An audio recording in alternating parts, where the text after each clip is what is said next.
안녕하세요. 백두산 금융연구소의 백두산입니다. 12월 7일 월요일 밤 9시 20분입니다.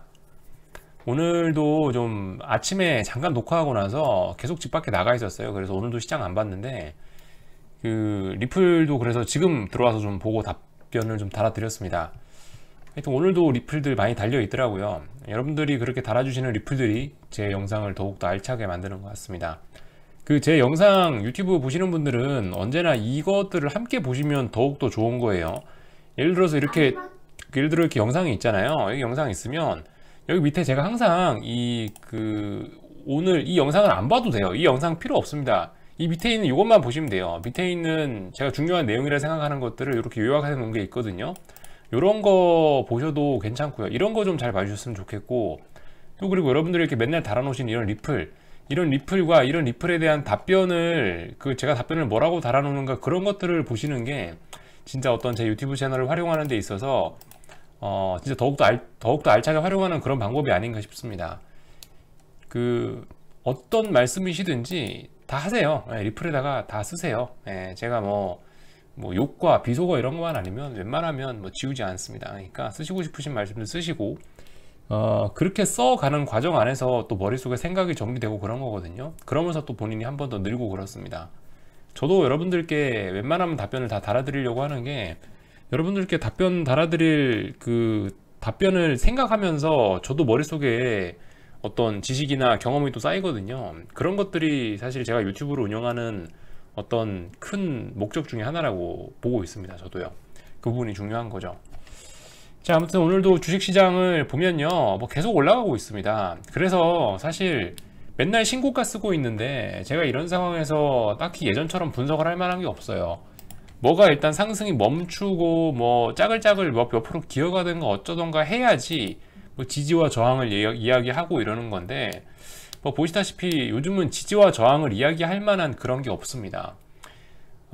글쎄요, 제가 예전에 어떤 선물 목표치 이런 거에 관해서는 좀 한번 이야기를 드렸었는데, 대충 370 정도 상승엔자 목표치 말씀드렸죠. 370 언저리까지는 갈 수도 있다. 조금 많이 가면 그러니까 아마 360, 370 정도 갈 수 있다 정도 이야기는 드려놨었는데, 솔직히 저도 신뢰도가 낮다고 생각했는데 실제로 오늘 371을 보니까 아무튼 좀 신기하긴 합니다. 아무튼 목표치 그런 이야기 정도는 조금 할 수가 있긴 있는데, 사실 그런 얘기도 별로 안 하는 게 좋긴 좋아요. 아무튼 어떤 상승 N자라든가 이런 아니면은 피보나치니 이런 식으로 해서 목표치라는 거는 대략적으로 숫자를 이렇게 제시는 할 수 있지만 너무 거기에 절대적으로 의존해서는 안 되거든요. 사실 이런 목표치나 이런 이야기를 여러분들과 이런 영상에서 하는 거는 사실 좀 별로 바람직하지도 않은 것 같고, 그 숫자를 맞출 수 없습니다. 말씀드렸죠. 제가 예전에 그런 목표치 숫자를 맞추는 거는 천재 아니면 바보 아니면 맞췄다고 이야기하는 사기꾼 셋 중 하나다라고 그런 말씀을 드렸습니다. 목표치 자체는 지금 와서 기술적으로 이야기를 할 만한 거는 목표치가 어쩌고 저쩌고 이런 이야기를 할 수가 있는데, 목표치 같은 건 솔직히 그렇게 큰 의미는 없습니다. 아무튼 그래서 사실 지금 특별히 할 말이 없어요. 계속 올라가고 있고 지지와 저항이 없어요. 계속 신고가니까 올라가고 있으니까 딱히 드릴 말씀은 없지만, 아무튼 이런 상황에서도 어떤 이야기를 여러분들이 이제 보셔야 될 게 있다면, 오히려 이런 상황에서 보조지표 같은 건 되게 잘 맞을 수도 있어요. 지금 이런 어떤 과열된 상황에서는 RSI라든가 아니면 볼린저 밴드 같은 거, 어떠한 변동성이나 아니면은 얼마나 주식이 올랐느냐 이런 정도를 보여주는 그런 보조지표들은 어느 정도 좀 이런 데서 그래도 좀 도움이 되는 지표이긴 하거든요. 그런 거 보시면서 그냥 하루하루 구경만 하는 수밖에 없습니다. 딱히 뭘 할 만한 게 없어요. 예를 들면 이런 것도 볼 수는 있겠죠. 예를 들면 고버스가 RSI가 20까지 내려왔다, 코스닥 인버스도 20까지 내려왔다, 이런 이야기 정도는 할 수 있는데, 아무튼 요즘 전반적으로 그렇게 드릴 말씀들은 없습니다.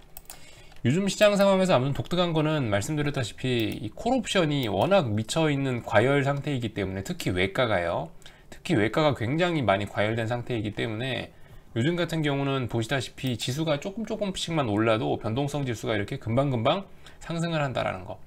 이제 한 3거래일 연속이죠. 이렇게 변동성 지수가 2거래일 연속이죠. 이렇게 변동성 지수가 상승한 게요. 보시면 12월 4일날 변동성지수 상승했고 12월 7일날 오늘도 상승했고, 그죠? 둘 다 지수 상승과 변동성지수 상승이 동반됐다. 콜옵션이 정말 갈 때까지 가고 있다라는 이야기.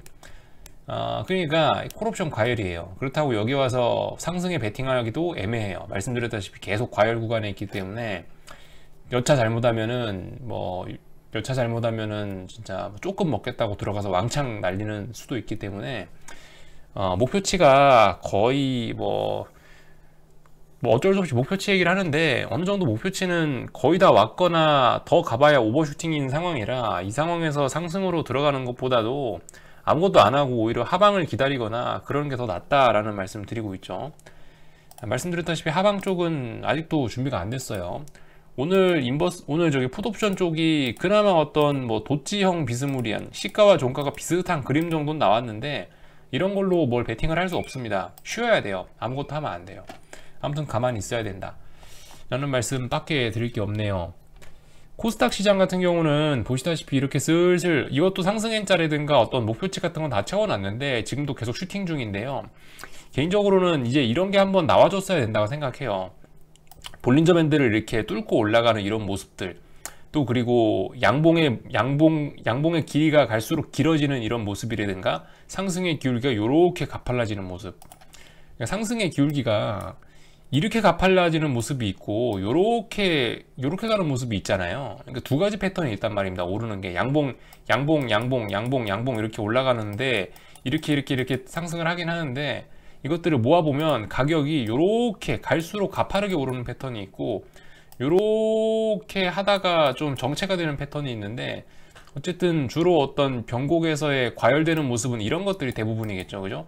갈수록 많이 오르고 갈수록 양봉이 길어지고 갈수록 상승폭이 더 커지는 이런 모습들이 어쨌든 어떤 그 끝자락에서 특징이긴 한데, 코스닥 시장도 보시다시피 오늘 뭐 3%가 오르고 볼린저 밴드 위쪽에서 완전 이제 점프해서 올라와 있고, RSI도 드디어 뭐 좀 많이 올라와 있는 이런 상황이기 때문에 어쨌든 그렇다고 내일 자빠지는 건 아니지만 얘도 일단 갈 때까지 가고 있다라는 정도, 최소한 이제 뭐 분할 매수 정도는 생각을 해볼 수 있지 않겠냐 정도의 자리까지는 왔긴 왔는데, 코스닥 인버스도요. 근데 아무튼 지금은 일단 아무것도 안 하자, 확인하고 해도 늦지 않으니까 제 공식적인 이런 의견은 웬만하면 단타도 하지 마시라. 물론 오늘 아침에 뭐 갭상승 했으니까 그 갭상승을 활용해서 장중에 하락 쪽으로 단기 매매 정도는 할 수 있을 것 같다라고 말씀은 드렸었지만, 아침에 결과적으로 그것도 웬만하면 하지 말고 기다리자라는 쪽으로 이렇게 말씀드렸죠. 그러니까 저는 이런 상황에서는 아무것도 안 했으면 하는 게 저의 어떤 공식적인 그런 생각입니다. 이런 시장에서는 그냥 저처럼 낮에 놀러나 다니시고요. 놀러 다니다가 저녁에 집에 왔어요. 저녁에 집에 왔는데 오늘은 하락 마감을 하고 뭐 어떻게 좀 됐네? 그럼 이제 그 다음날 열심히 하면 되죠. 굳이 이런 날에 계속 이걸 보고 있으면서 그럴 필요는 없을 것 같습니다. 물론 보는 게 좋아요. 물론 보는 게 좋은데 공부하실 분들 아니면은 뭐 어떤 진짜 단타라도 하실 분들은 보고 계신 게 좋은데, 솔직히 이런 걸 계속 보고 있는 게 건강에도 별로 안 좋고 아무튼 그렇기 때문에 저 개인적으로는 어느 정도 좀 내공이 쌓이셨다 하시면은 안 보는 것도 추천드려요. 안 보는 것도 나쁘지 않다. 사실 주식하는 이유가 그거잖아요. 여러분들 주식 사놓고 놀러 다니려고 많은 시간을 내 것으로 활용하자라는 목표에서 주식을 하는 경우가 많은데, 어쩌면 한번 생각들 해보세요. 여러분들이 처음 주식시장에 들어왔을 때 생각, 난 주식으로 돈 벌어서 맨날 놀러 다녀야지, 이 생각을 하시고 들어오신 분들도 계실 텐데, 지금 이제 주식시장 한 지 몇 년이 되신 여러분들이 과연 그렇게 하고 있나? 주식 장중에 놀러 나가지 못하고 계속 주식만 보고 있는 게 아닌가, 이런 생각도 한번 되돌아볼 필요는 있을 것 같습니다. 아무튼 놀고 먹기 위해서 주식하는 거거든요. 저는 일단 철저하게 요즘에 어떻게 하다 보니까 놀고 먹고 있습니다. 아무튼 평일날에는 보고 앉아있는 게 좀 정석적으로 어쨌든 투자자의 어떤 자세로서는 보고 있어야 되긴 되는데, 오늘은 아무튼 뭐 부득이하게 친구가 무슨 일도 있고 해서 좀 나가서 놀고 왔습니다. 아무튼 이번 주는 이제 더 이상 나가 놀지는 않을 거고 정상적으로 하긴 할 건데요. 아무튼 뭐 그렇다라는 이야기 드리고, 미국장으로 넘어오자면 미국장도 그래요. 지금 제가 뭐 드릴 말씀이 없어요. 계속 신고가니까 드릴 말씀이 없습니다. 뭐 S&P도 저항 이야기, 뭐 저항 이야기를 할 수가 없어요. 저항이니 뭐 이런 이야기 할 수도 없고, 나스닥도 뭐 저항이 어쩌고 이런 얘기 드릴 수가 없어요. 지지와 저항 이런 얘기를 드릴 수가 없어. 계속 올라가니까요. 다만 이제 이런 상황에서 우리가 이제 가만히 있긴 뭐하니까, 이런 상황에서 이제 봐야 되는 거는 오히려 주식시장 이 지수 자체보다도 이제 이 지수가 언제 꺾이냐, 뭐 지금 지수 상황이 어떠냐라는 거를 이것만 보고 판단하는 게 어려우니까 변동성 지수 같은 걸 이제 항상 확인을 하라고 말씀드리죠. 보시다시피 일단은 변동성 지수가 오늘 이렇게 살짝 튀어는 오르고 있네요.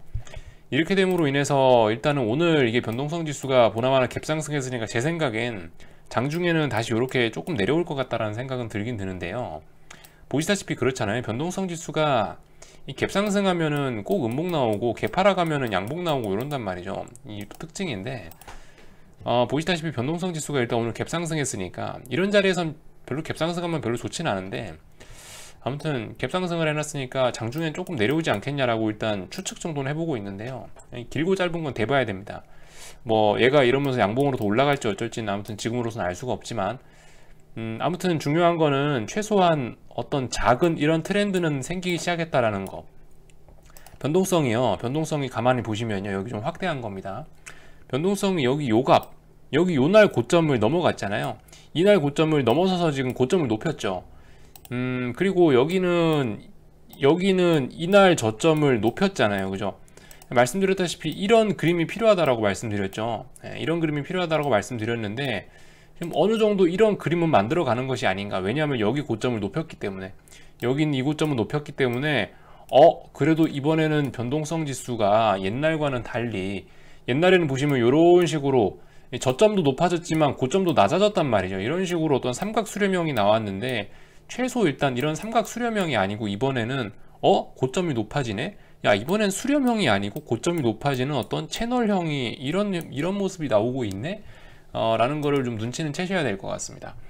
결과적으로 그러니까 지금 주식시장 이 선물 차트 이런 걸 놓고는 제가 딱히 드릴 말씀이 없고, 아무튼 지수가 올라감에 따라서 변동성이 슬슬 올라가고 있네? 뭐 이런 부분을 좀 주목하시자는 거죠. 자, 그리고 변동성 지수 이야기는 드렸고, 그래서 UVXY 말씀드렸다시피 11을 지키는지 잘 보시자, 그죠? 11을 지키면 희망이 있다. 11을 붕괴시키면 희망 없다. 말씀드렸습니다. 종가상으로요. 이런 말씀 드렸고, UVXY 잘 보고 계시면 될 것 같고요. 그리고 지금 뭐 보셔야 되는 게 예를 들면 달러 같은 거.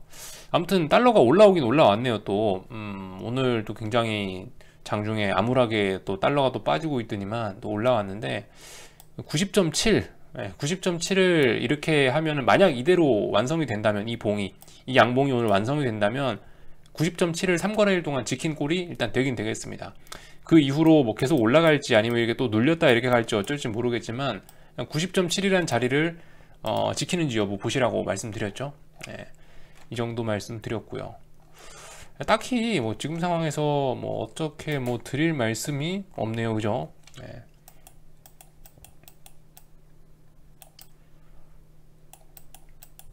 그래서 이 정도 말씀드리고요. 아무튼 한국이 만기주고 미국은 만기주가 다음 주죠. 그러니까 미국은 만기도 좀 남았고, 하여튼 뭐 특별히 드릴 말씀이 없습니다. 오래간만에 구리하고 뭐 유가 이런 이야기나 좀 해보면요, 구리 같은 경우는 지금 보시면은 완전 또 폭등으로 가고 있죠. 이 결과적으로 그렇게 가긴 갈 모양이에요. 그러니까 지금 유가도 이렇게 되는 걸 보니까 2007년, 2008년에 금융위기 나기 직전에 이런 일이 있긴 했거든요. 그 코스피가 2007년 12월까지인가 오르고 나서 슬슬 이제 비실비실하기 시작했고요. 유가라든가 원자재들은 2018년 5월달까지 이렇게 올랐거든요. 그리고 나서 같이 자빠졌는데, 결과적으로 이번에도 원자재의 강세가 조금 더 지속은 될 것 같다라는 생각이 좀 들고 있습니다. 아무튼요, 지금 모양 보시면은 좀 심상치는 않네요, 그죠? 유가도 계속해서 고점은 조금씩 높여가고 있고요. 지금 유가 보시면 사실 굉장히 이거 지금 건전한 모습인 게, 이번에 여기 있는 43.7 자리를 붕괴시켰어야지 아래쪽으로 가는 건데, 보시다시피 43.7 자리를 터치하고 나서 지금 올라가고 있죠. 그리고 고점 높였죠. 그럼 상승행차로도 진행될 수 있어요. 유가 같은 경우는 앞으로 좀 더 오를 수도 있습니다. 이런 부분을 좀 주목하시긴 하셔야겠죠. 물론 이 차트는 이렇게 만들어 놨는데 여기서 뭐 달러가 갑자기 강하게 치고 올라오거나 이러면은 물론 꺾이긴 꺾일 수 있는데, 아무튼 지금 상황에서는 뭐 원자재 친구들도 당분간 조금 더 강세로 가지 않겠냐, 유가 모습만 봐도 좀 그런 생각은 좀 들고 있습니다. 그러니까 그 2007년하고 2007년, 2008년 그때 그런 식으로 원자재가 마지막까지 강세를 보이다가 꺾였다는 거 한 번쯤 기억은 해보실 만한 사실인 것 같아요. 자, 그래서 뭐 이 정도 이야기 드렸고요. 특별히 요즘에 뭐 분석을 하고 몰고 할 만한 게 없습니다. 예, 궁금한 거 있으면 하여튼 그래 리플 남겨주시고요. 여기쯤에서 하고 마치도록 할게요. 내일 아침에 뵙도록 하겠습니다.